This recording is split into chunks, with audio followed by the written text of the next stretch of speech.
Hey,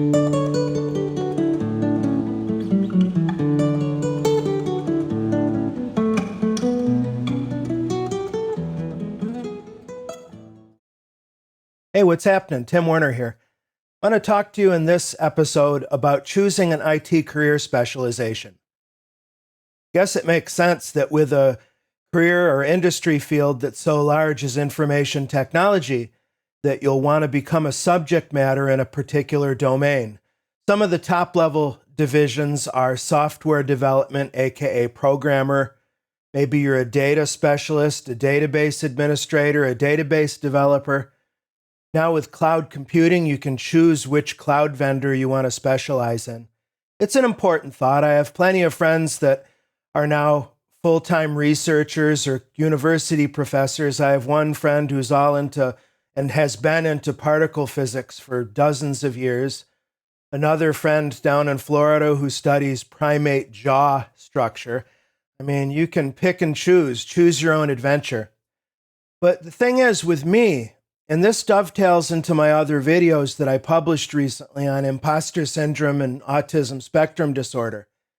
I have a shiny object syndrome going on where I'm attracted and find most things curious, and I tend to hyper-focus and want to deep dive once I latch onto an interest.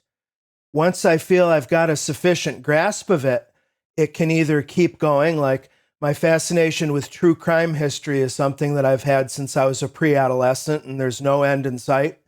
My fascination with disasters like the Titanic disaster have been with me forever. It's like maybe I should choose a more positive rabbit hole to spend my life on. But at any rate, technology is certainly another one. Retro video games. You might see my nostalgia shelves in the background where I have controllers and game cartridges from old Atari systems and so on and so forth. But with IT, my chosen career, many years ago, I fell in with the leaders of the Microsoft PowerShell movement, I guess, for lack of a better term. PowerShell, if you don't know, is a automation language that's cross-platform. It's not even necessarily Microsoft anymore, although they officially own the repository. But these mentors, people like Don Jones and Jeff Hicks and Jason Helmick, took me under their wing, and I'll be always grateful to them for how they helped me advance my career. And they're good guys and good friends anyway. But all three of them recommended that I choose a specialty and dive into it. I had been a Microsoft specialist in general, mainly on the systems administration side, Windows Server, Windows Client, for a long time. And they recommended if it's not PowerShell, choose some specialty. And if that's what you want to do, that is, if you want to develop an authoritative role in the Microsoft tech community, you really need to be an expert on something. So I gave PowerShell a whirl. PowerShell's near and dear to me because it's a foundational tool of a Microsoft technology specialist. Wrote a book on PowerShell, contributed to another couple, etc., spoke on it. I still teach on PowerShell. That's well and good, but it's really not where my heart lives. I was fortunate, again, a number of years ago, to have just fallen into cloud computing in the early days of Microsoft Azure. In fact, so much of my career has been me falling into a particular hole and realizing, this hole is pretty comfortable. Why don't I add some water and mud and we'll really slop around in here? And that was good, and it continues to be good now. I've amassed quite a bit of experience with Azure, and I have somewhat of a profile within the community with Microsoft Azure. Why is that particular subject, Azure Cloud Computing, so satisfying to me? Well, it's because of what I mentioned in my imposter syndrome video. It's a nexus or connection between genuine aptitude, genuine interest, and time spent. And frankly, and I often like to say this, because I am an IT generalist and I'm interested in so many different things, Microsoft Azure is an enormous toolbox. So it's almost impossible to get bored when you're within that ecosystem. Now, just over the last year or so, I found myself in a new hole. I would consider it to be my Microsoft hole, my Azure hole, and now within the Azure hole, there's generative AI. And it's a great time to be in that space because we're in such an early days orientation with that, and it's so hot and it's got so many eyeballs on it and so much money being invested in it. And fortunately, I found that I've got those three things happening again: genuine interest and passion in the source material, genuine aptitude for it. It comes naturally to me. And I'm investing that time to put in the reps to build my skills and pass along what I learn, et cetera, et cetera. So I like to say that I'm still a generalist, but I'm most involved in the Microsoft Cloud Platform, and then more recently yet, generative AI. Therefore, my lessons that I'll transmit over to you in summary form would be, once again, to recurse to that self-inventory to figure out what you genuinely like.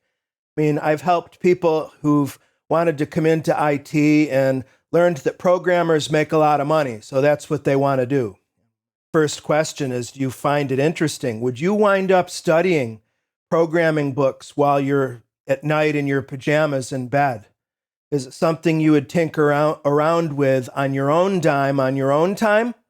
Oh, no. Well, something like IT is not something where you just punch a clock 40 hours and you're done. It really is much more of a commitment than that. And frankly, I can't imagine being in a career where I'm just punching the clock. I mean, I know what that feels like because before I did get into IT, I've been working since I was like 14, maybe even younger, started with paper routes.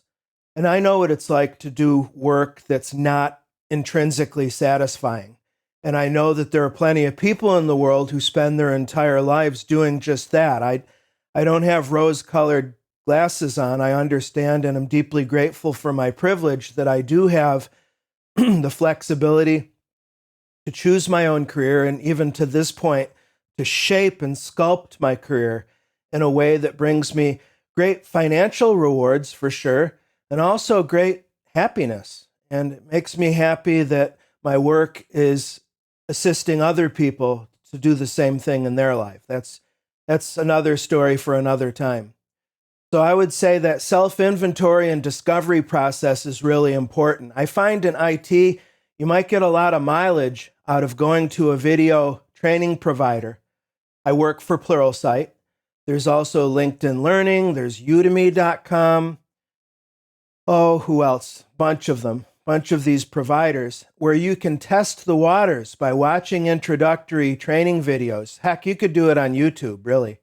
But what's nice about the full-time training providers like Pluralsight and LinkedIn Learning and so on is that they classify all of their training by job role. So if you're not sure where you fit, you can take some survey training, just watch some introductory clips on databases, on development, web design, DevOps, systems administration, machine learning, artificial intelligence. You name it. And to see where you might want to go a little bit further. Another recommendation I have is to take advantage of professional networking. Actually, let me write that down. I'm going to make that my next video. Professional networking. That's an important subject that's been foundational to my career. And what it deals with is making professional connections. That is, people who are in the industry that fascinates you. And you're going to learn a lot of candid information from them because chances are they don't have some ulterior motive. If you're talking to an IT technical recruiter, their interest is landing you in a job by any means necessary. Of course, they want you to stay so they earn their full commission. But if you make a personal contact with somebody in industry, you're much more likely to get the unvarnished truth. Moreover, as you meet people who are doing the kind of work that you want, you'll be on their radar, their cognitive radar, top of mind, such that if at their place of work they hear of a position opening, an entry-level position that's opening, let's say, they'll think of you and contact you and say, hey, check it out. That's exactly how I got into IT, and it continues to this very day with opportunities. Professional networking, I'm telling you. I don't want to say it's more valuable than a college degree. I think a college degree has the biggest advantage is life experience and exposure to different stuff. And the secondary benefit of a college or university degree is that it allows you to pass an initial human resources screening for a job. I know there's been plenty of positions I've had that I wouldn't have been considered even though I was otherwise qualified for, because I didn't tick that organizational box. Fortunately, I do have a couple college degrees there. Well, let me think for a second if there's anything that I missed in this initial run through. I think that's basically it. So yes, choosing a subject matter expertise or SME field in IT is going to get you farther because you want to be as valuable as you can be to your employer. Now, I always keep top of mind that I'm as expendable as the next person. I don't lull myself into a false sense of security that I'm too valuable to be laid off. Absolutely not. But I want to do everything I can to maximize my value. And one way to do that is to gain deep and broad expertise within a domain. And I hope you found this helpful. I'll see you next time. Thank you.